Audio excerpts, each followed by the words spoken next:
So, ayan na nga guys, mga kamaster. Siyempre, dito na naman tayo sa ating trabaho. Dito lang yan sa 10 Cents to Heaven, Leisure Camp. Yan, suot ko yung aking safety line. Siyempre, para safe tayo. Siyempre naman, kung gusto nyong pumasyal dito sa 10 Cents to Heaven, anytime pwede kayong pumunta.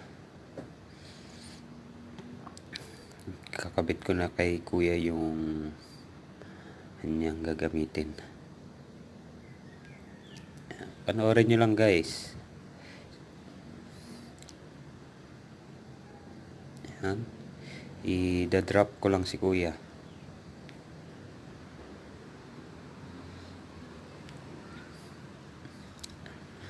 Yan. Sabi ko sa kanya, upo siya. Bigay niya lang yung weight niya sa harness kasi 100% safe naman yung ginagawa natin.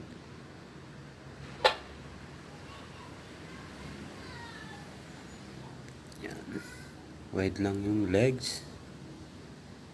Sabi ko sa kanya, wag niyang i-twist yung legs niya kasi baka pag tumama sa wall, masakit yan. Mas masakit pa sa iniwan syempre. Ayan. Yung brake niya laging nasa likod.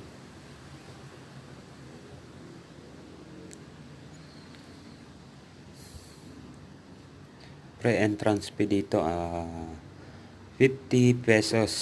May access ka na sa hanging bridge. Kung gusto niyong pumasyal, located siya sa Tanay, Rizal.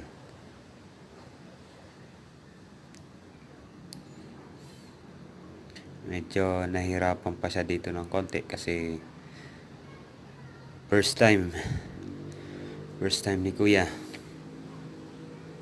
Yan, ginagawa niya dyan, walk down muna.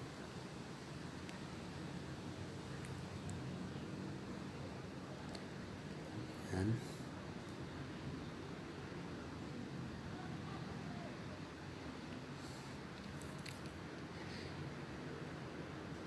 Ayun, no?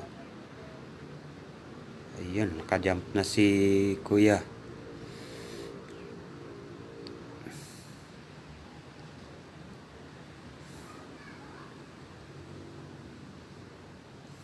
Guys, so abangan nyo lang lagi yung ating video sa mga activity natin para